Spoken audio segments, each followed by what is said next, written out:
여러분 안녕하십니까, 진성호입니다. 이재명 더불어민주당 대표가 언제까지 대표직을 유지할 수 있을까요? 오늘도 KBS 라디오에 나온 민주당의 5선 중진 이상민 의원은 이제 당을 위해서나 이재명 본인을 위해서나 그 자리에서 내려오라고 말했습니다. 자, 이상민 의원은 지금 당대표직을 수행하는 것이 이재명 대표를 위해서도 또 민주당 당을 위해서도 별로 그렇게 지혜롭지는 않다. 대표직 사퇴를 주장했습니다. 자, 이렇게 공개적으로 이제 대놓고 대표 그만두고 나가라는 발언이 잇따르고 있습니다. 자, 지금 발언을 하지 않는 민주당 의원들의 속마음은 어떨까요? 지금 민주당 의원들이 3355 모이면 한다는 말이 있습니다. 바로 이재명 대표는 더 버티기 힘들다, 이런 발언을 하고 있는 것으로 보입니다.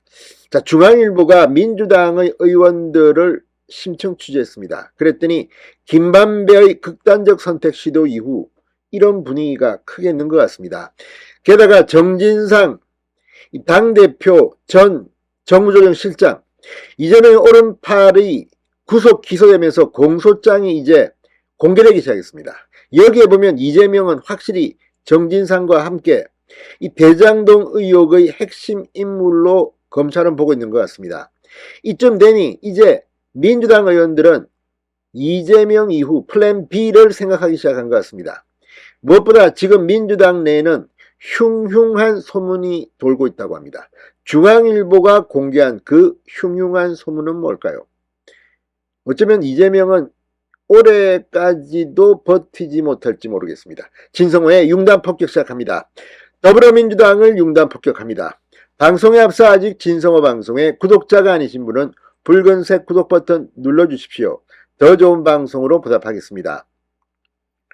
자, 비명계 의원들끼리 335 모인 자리에서 화천대유 대주주 김만배의 극단적 선택 이유를 놓고 각종 추측이 나오고 있는데 흉흉한 소문이라고 중앙일보는 보도했습니다.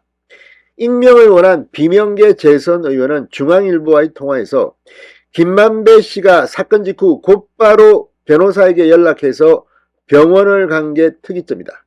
그러니까 극단적 선택을 했다고 하는데 차를 본인이 몰고 다녔다고 하는데 극단적 선택하는 사람이 왜 변호사한테 전화를 합니까? 그리고 아주대 병원으로 갑니다.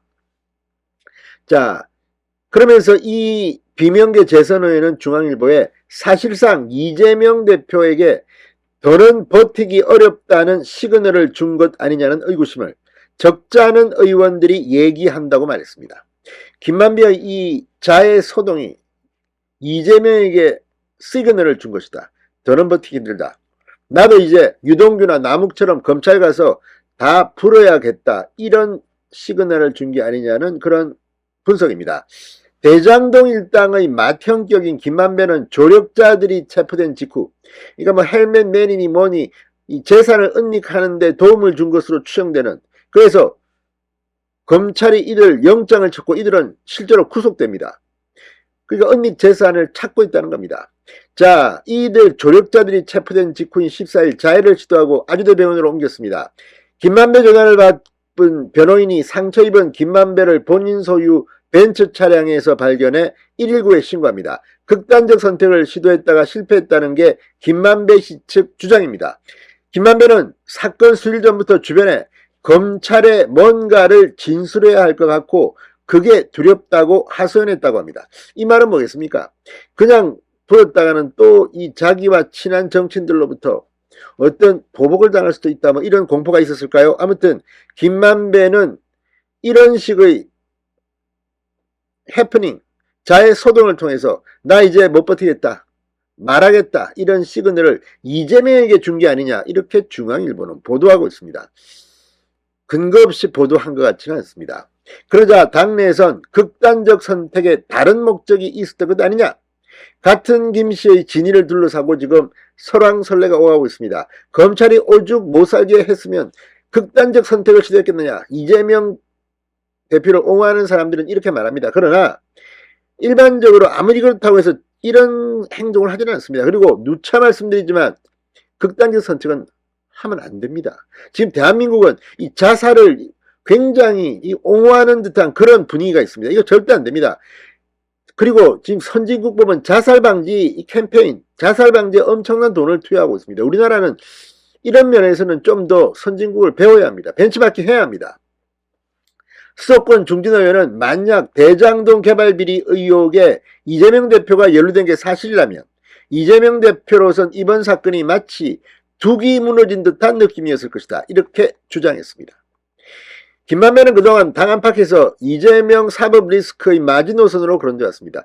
유동규, 남욱은 다 입을 열었습니다. 그리고 입을 열면서 김만배가 했던 발언들을 이야기합니다. 그런데 그 김만배는 나는 그런 말 안 한다, 안 했다 이렇게 부인해 왔습니다. 그런데 그 김만배가 이제 극단적 선택 쇼로 볼 때 이 이벤트가 끝나고 만약에 마음을 바꿔서 불기시한다면 이재명 대표에게는 그야말로 악몽, 날벼락이 될 겁니다.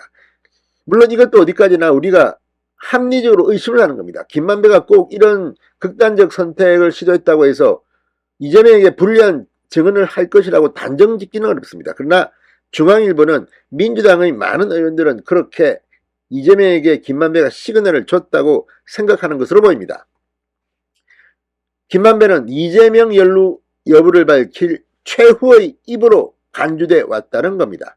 그런 김만배가 극단적 선택을 시도했다는 소식이 전해지자 한동안 잠잠했던 이재명의 사법 리스크가 민주당 내부에서 다시 부상하고 있습니다. 자, 서른 의원 지난 16일에 이어서 오늘도 이재명의 당대표직 사퇴를 요구했습니다. 자, 아무튼 지금 김용, 정진상 두 사람은 오른팔 왼팔은 모두 구속됐습니다. 기소됐습니다. 자, 이제 정진상의 공소장이 나오면서 심지어 형수 욕설 댓글까지 이야기가 나오고 있습니다. 이재명은 언제까지 버틸까요? 흉흉한 소문의 진실이 뭘까요?